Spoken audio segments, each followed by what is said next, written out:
ಓಂ ಶ್ರೀ ಗುರು ಬಸವಲಿಂಗಾಯ ನಮಃ.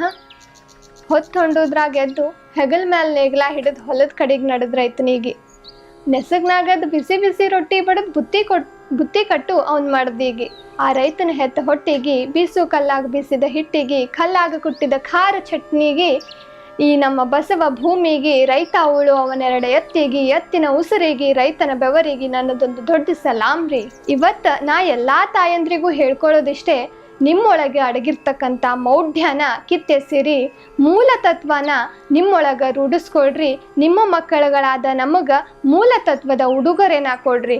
ನೀವು ನಮಗೆ ಮೂಲ ತತ್ವ ಕೊಡಬೇಕು ಅಂತಂದ್ರೆ ನೀವು ನಮ್ಮ ಬಸವಣ್ಣನವರು ಮಹಾನ್ ಮಾನವತಾವಾದಿ ವಿಶ್ವಗುರು ಬಸವಣ್ಣನವರನ್ನು ಅನುಸರಿಸಬೇಕು.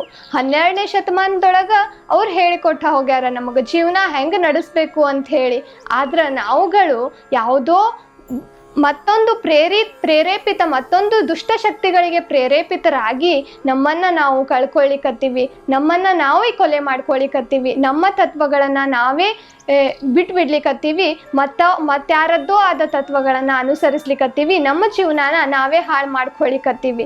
ಬಸವಣ್ಣನವರು ಹೇಳ್ತಾರ, ಜೀವನದೊಳಗೆ ನೀವು ಮೂಢ ತತ್ವನ ಬಿಡ್ರಿ. ಯಾವುದೇ ಕೆಲಸ ಮಾಡ್ಬೇಕಂದ್ರೂ ಒಂದು ಸಲ ಯಾಕೆ ಮಾಡಬೇಕು ಅಂತ ವಿಚಾರ ಮಾಡ್ರಿ. ಅಂದಾಗ ನಿಮಗೆ ಗೊತ್ತಾಗ್ತದ ಅದನ್ನು ಆಚರಿಸ್ಬೇಕೋ ಬ್ಯಾಡೋ ಅನ್ನೋದು. ನೀವು ಒಂದು ಕ್ಷಣ ವಿಚಾರ ಮಾಡ್ರಿ. ಬಸವಣ್ಣನವರು ಹೇಳ್ತಾರ ತಮ್ಮ ವಚನದ ಮೂಲಕ, ಒಂದು ವಚನದೊಳಗೆ ಹೇಳ್ತಾರ, ನೀರ ಕಂಡಲ್ಲಿ ಮುಳುಗುವರಯ್ಯ, ಮರವ ಕಂಡಲ್ಲಿ ಸುತ್ತುವರಯ್ಯ, ಬತ್ತುವ ಜಲವ ಒಣಗುವ ಮರವ ನಿಮ್ಮನೆತ್ತ ಬಲ್ಲವರು ಕೂಡಲ ಸಂಗಮ ದೇವ ಅಂತ ಹೇಳಿ. ನಾವೆಲ್ಲರೂ ಸಾಮಾನ್ಯವಾಗಿ ಭಾರತೀಯರೆಲ್ಲರೂ ಎಸ್ಪೆಷಲಿ ಮಹಿಳೆಯರು ತಾಯಂದ್ರು ಏನು ಮಾಡ್ತಾರ ಅಂತಂದ್ರೆ, ಎಲ್ಲಿ ನೀರು ಕಾಣ್ತದ ಅಲ್ಲಿ ಮುಳುಗ್ತಾರ. ಅದು ನೀರು ಸ್ವಚ್ಛ ಅದನೋ ಇಲ್ಲೋ ಅನ್ನೋದು ವಿಚಾರ ಮಾಡಂಗಿಲ್ಲ. ನಮಗೂ ಕುಡಿಲಿಕ್ಕೆ ನೀರಿಲ್ಲ, ಇದ್ದದ ನೀರನ್ನೇ ಕಲುಷಿತ ಮಾಡಿ ಬಿಡ್ಲಿಕ್ಕತ್ತಾರ. ಇನ್ನು ಮರ ಕಂಡಲ್ಲಿ ಎಲ್ಲ ಸುತ್ತ ಹಾಕೊಂತ ನಿಂತು ಬಿಡ್ತಾರ. ಎಷ್ಟು ಸಮಯ ವ್ಯರ್ಥ ಮಾಡ್ತಾರ. ಆ ಒಂದು ಮರಕ್ಕೆ ಅವರು ಸುತ್ತು ಹಾಕ್ತಾರ, ಆದ್ರೆ 100 ಮರಗಳನ್ನ ತಮ್ಮ ಮನೆಗಳನ್ನ ಕಟ್ಕೊಳಿಕ, ತಮಗೆ ಬೇಕಾದಂತ ಜಾಗ ಮಾಡ್ಕೊಳಿಕ ಕಡ್ದು ಹಾಕಿರ್ತಾರ. 100 ಮರ ಕಡ್ದಿದ್ದ ಪಾಪ ನಿಮಗೆ ಎಷ್ಟು ಮರ ಸುತ್ತಿದ್ರು ಅದನ್ನ ಪಾಪ ಪರಿಹರಿಸ್ಕೊಳಿಕ್ಕೆ ಸಾಧ್ಯನೇ ಇಲ್ಲ. ಆದ್ರೂ ಯಾಕೆ ನೀವು ತಿಳಿದು ತಪ್ಪು ಮಾಡ್ತೀರಿ ಅನ್ನೋದು ನನ್ನ ಪ್ರಶ್ನೆ. ನೀವು ಒಂದು ಕ್ಷಣ ಯೋಚನೆ ಮಾಡ್ಬೇಕು. ಯಾವುದೇ ಒಂದು ಕೆಲಸ ಮಾಡ್ಬೇಕಂದ್ರ ಮತ್ತೊಬ್ರು ಯಾರೋ ಮಾಡ್ತಾರ ಅಂತ ಹೇಳಿ ಮಾಡೋದ್ರೊಳಗೆ ಅರ್ಥ ಇಲ್ಲ. ಮತ್ತೊಬ್ರು ಏನ್ ಬೇಕಾದ್ರೂ ಮಾಡ್ಲಿ, ಅವ್ರದವ್ರಿಗೆ ನಮಗೆ ನಾವು ಯಾವ ಕೆಲಸ ಮಾಡ್ಲಿಕ್ಕತ್ತೀವಿ, ಯಾಕೆ ಮಾಡ್ಲಿಕ್ಕತ್ತೀವಿ, ಯಾಕೆ ಮಾಡಬೇಕು, ಅದರಿಂದ ಏನು ಉಪಯೋಗ ಅದ ಅನ್ನೋದನ್ನ ವಿಚಾರ ಮಾಡ್ರಿ. ಒಂದು ಸೀರೆ ಕೊಂಡ್ಕೊಳ್ಳೋ ಮುಂದಾಗ ಎಷ್ಟು ವಿಚಾರ ಮಾಡ್ತೀರಿ. ಒಂದು ಮಗುವಿಗೆ ನೀವು ಜ್ಞಾನ ಕೊಡು ಮುಂದಾಗ, ಒಂದು ಯಾವುದೋ ಒಂದು ಮೂಢ ಆಚರಣೆನ ಆಚರಿಸು ಮುಂದಾಗ ಯಾಕೆ ವಿಚಾರ ಮಾಡಂಗಿಲ್ಲ? ಇದು ನನ್ನ ಪ್ರಶ್ನೆ. ದಯಮಾಡಿ ನೀವು ವಿಚಾರ ಮಾಡ್ರಿ, ಒಂದು ಕ್ಷಣ ಯೋಚಿಸ್ರಿ. ಮೂಢ ತತ್ವಗಳನ್ನ ಬಿಟ್ಟು ಬಿಡ್ರಿ. ನಮ್ಮ ಶರಣರು ಹಾಕಿಕೊಟ್ಟಿರ್ತಕ್ಕಂಥ ಮೂಲ ತತ್ವಗಳನ್ನ ಅನುಸರಿಸ್ರಿ, ಆಚರಿಸಿ ಅನುಸರಿಸಿ ಮಕ್ಕಳಿಗೆ ಬೋಧಿಸ್ರಿ. ಸುಂದರ ಸಮಾಜವನ್ನ ನಿರ್ಮಾಣ ಮಾಡ್ಲಿಕ್ಕೆ ಸಾಧ್ಯ ಆಗ್ತದ.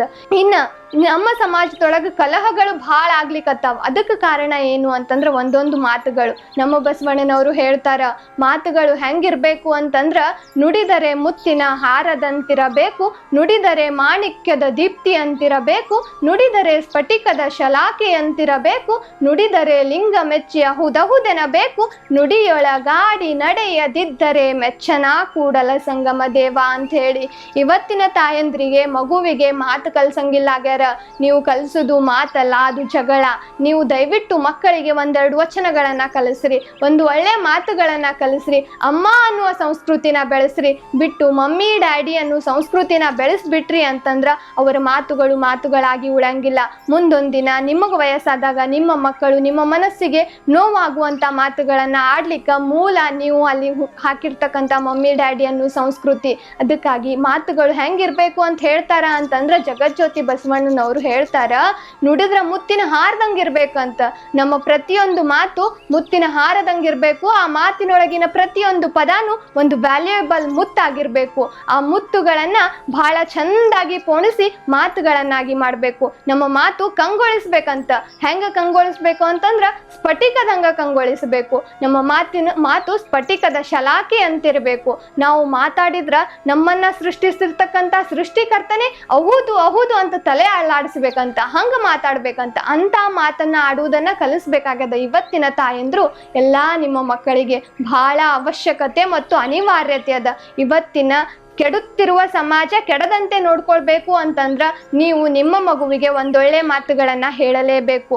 ಒಂದು ಮಾತು ಆ ಮಗುವಿನ ಭವಿಷ್ಯನ ನಿರ್ಧಾರ ಮಾಡ್ತದ. ಒಂದು ಮಾತಿನಿಂದ ನಿಮ್ಮ ಮಗುವಿನ ಸುಂದರ ಭವಿಷ್ಯದ ರೂಪಿತರು ನೀವಾಗ್ತೀರಿ. ಒಂದೇ ಒಂದು ಕೆಟ್ಟ ಮಾತಿನಿಂದ, ಒಂದೇ ಒಂದು ಪರದೇಶೀಯ ಸಂಸ್ಕೃತಿಯಿಂದ ನಿಮ್ಮ ಮಗುವನ್ನ ನಿಮ್ಮ ಕೈಯಾರೆ ನೀವೇ ಕಳ್ಕೊಂಡು ಬಿಡ್ತೀರಿ. ಅದಕ್ಕಾಗಿ ತಾಯಂದ್ರು ಒಂದ್ ಸ್ವಲ್ಪ ನಿಮ್ಮ ಮಗುವಿಗೆ ಸಂಸ್ಕಾರ ನೀಡು ಮುಂದಾಗ ಒಂದು ಕ್ಷಣ ಯೋಚನೆ ಮಾಡ್ರಿ. ಇದು ನಮ್ಮದು ಹೌದೋ ಅಲ್ಲೋ ಅನ್ನೋದನ್ನ ತಿಳ್ಕೊಳ್ರಿ. ತಿಳಿಲಿಕ್ಕೆ ಸಾಧ್ಯ ಆಗ್ಲಿಲ್ಲ ಅಂದ್ರ ಸಾಕಷ್ಟು ಗ್ರಂಥಗಳದಾವ, ಅವುಗಳನ್ನ ಓದ್ಕೊಳ್ರಿ. ನಿಮ್ಮ ಪೂರ್ವಜರೇ 12ನೇ ಶತಮಾನದೊಳಗ ನಡೆದು ಹೋಗಿರ್ತಕ್ಕಂಥ ಶರಣರದರ, ಅವ್ರು ಹೇಳಿರ್ತಕ್ಕಂಥ ಪಂಡಿತರಿಗೂ ತಿಳಿಯುವಂಥವು, ಪಾಮರರಿಗೂ ತಿಳಿಯುವಂತ ಸೀದಾ ವಚನಗಳದಾವ. ಸಾಧಾರಣ ವಚನಗಳು ಒಂದೇ ಸಲ ಓದಿದ್ರೆ ಅರ್ಥ ಆಗಿ ಹೋಗ್ಬಿಡ್ತಾವ. ಎಂಥ ದಡ್ಡರಿದ್ರು ಅಂತ ವಚನಗಳನ್ನ ಓದ್ರಿ, ಅರ್ಥೈಸಿಕೊಳ್ರಿ, ಅದರಂತೆ ನಡೆದುಕೊಳ್ರಿ. ನಿಮ್ಮ ಮಕ್ಕಳಿಗೂ ಅದನ್ನೇ ಕಲಿಸಿಕೊಡ್ರಿ. ಲಿಂಗ ಪೂಜೆ ಮಾಡ್ಕೊಳ್ರಿ. ಲಿಂಗ ಪೂಜೆಯಿಂದ ಯೋಗ ಆಗ್ತದ, ಧ್ಯಾನ ಆಗ್ತದ, ಏಕಾಗ್ರತೆ ಹೆಚ್ಚಾಗ್ತದ. ಏನೆಲ್ಲವನ್ನು ನಾವು ಲಿಂಗ ಪೂಜೆಯಿಂದ ಪಡ್ಕೊಳ್ಳಿಕ್ಕೆ ಸಾಧ್ಯ ಅದ, ಅದನ್ನ ನಿಮ್ಮ ಮಕ್ಕಳಿಗೂ ಕಲಿಸ್ರಿ. ನೀವು ಒಂದು ಸಲ ಲಿಂಗ ಪೂಜೆ ಮಾಡ್ಕೊಳ್ಳೋದನ್ನ ನಿಮ್ಮ ಜೀವನದೊಳಗ ರೂಢಿಸ್ಕೊಂಡ್ಬಿಟ್ರಿ ಅಂತಂದ್ರ ನಿಮ್ಮೊಳಗಿರ್ತಕ್ಕಂಥ ಸಿಟ್ಟು, ಅಸಹನೆ, ಮತ್ಸರ ಭಾವ ಅದೆಲ್ಲ ಕಳೆದು ಹೋಗಿಬಿಡ್ತದ. ನಿಮ್ಮೊಳಗ ಒಬ್ಬ ಒಳ್ಳೆಯ ವ್ಯಕ್ತಿ ರೂಪುಗೊಳ್ತಾನ. ನೀವು ಒಬ್ಬ ಶರಣರಾಗ್ತೀರಿ. ನೆನಪಿರ್ಲಿ, ಲಕ್ಷಕ್ಕೊಬ್ಬ ಭಕ್ತ ಆದ್ರ ಕೋಟಿಗೊಬ್ಬ ಶರಣ ಅಂತ. ನೀವು ಕೋಟಿಗೊಬ್ಬರಾಗಬೇಕು, ಲಕ್ಷಕ್ಕೊಬ್ಬರಾಗೋದು ಬಹಳ ಮುಖ್ಯ ಅಲ್ಲ, ಕೋಟಿಗೊಬ್ಬರಾಗೋದು ಬಹಳ ಕಠಿಣ ಅದ. ಕೋಟಿಗೊಬ್ಬ ಶರಣರೊಳಗೆ ನೀವು ಒಬ್ಬ ಶರಣರು ಆದ್ರಿ ಅಂತಂದ್ರ ನಿಮ್ಮನ್ನ ಮೀರ್ಲಿಕ್ಕ ಮತ್ತೊಬ್ಬ ವ್ಯಕ್ತಿ ಇರಂಗಿಲ್ಲ. ಶರಣನಿಗೆ ಶರಣನೇ ಸಾಟಿ ಅನ್ನುವಂಗ. ಒಂದು ವೇಳೆ ನಿಮ್ಮ ಮಗುವಿಗೆ ಒಳ್ಳೆಯದನ್ನ ಕಲಿಸಿಬಿಟ್ರ, ನಾನು ಯಾವುದೇ ಒಂದು ಮೌಢ್ಯ ಆಚರಿಸು ಮುಂದಾಗ ಯಾಕ ಅಂತ ಪ್ರಶ್ನೆ, ವೈ ಅನ್ನೋ ಒಂದು ಪ್ರಶ್ನೆನ ಹುಟ್ಟಾಕೊಂಡ್ ಬಿಟ್ವಿ ಅಂತಂದ್ರ ಇಡೀ ಮೌಢ್ಯತೆಯನ್ನ ನಾವು ಕಿತ್ತೆಸಿಲಿಕ್ಕೆ ಸಾಧ್ಯ ಅದ. ಭಾರತ ಒಂದು ಮೂಲ ನಂಬಿಕೆಗಳ ದೇಶ ಆಗೋದ್ರೊಳಗ ಸಂದೇಹನ ಇಲ್ಲ ಅಂತ ಅನಿಸ್ತದ. ಅದಕ್ಕೆ ನಮ್ಮ ಶರಣರು ಎಷ್ಟು ಜಾಣರಿದ್ರು ಅಂತಂದ್ರ ಇವತ್ತಿನ PhD ಮಾಡಿದವರಿಗೂ ನಮ್ಮ ಶರಣರ ಕೆಲವೊಂದಿಷ್ಟು ವಚನಗಳ ಅರ್ಥ ತಿಳ್ಕೊಳ್ಳಿಕ್ಕೆ ಸಾಧ್ಯ ಆಗಿಲ್ಲ. ಎಷ್ಟು ಸರಳವಾಗಿ ವಚನಗಳನ್ನ ಹೇಳ್ಯಾರೋ ಅಷ್ಟೇ ಕಠಿಣವಾಗಿ ತಿಳಿಯಲಾರದಂತ ಒಗಟುಗಳಾಗಿಯೇ ಉಳಿದಿರ್ತಕ್ಕಂಥ ವಚನಗಳನ್ನು ಹೇಳ್ಯಾರ. ಶರಣರು ಅಂತಂದ್ರ ಸಾಮಾನ್ಯರಲ್ಲ. ಶರಣರ ಮೇಧಾವಿ ತನಕ ನಾವ್ ಯಾರು ಉತ್ತರಿಸ್ಲಿಕ್ಕೆ ಸಾಧ್ಯನೇ ಇಲ್ಲ.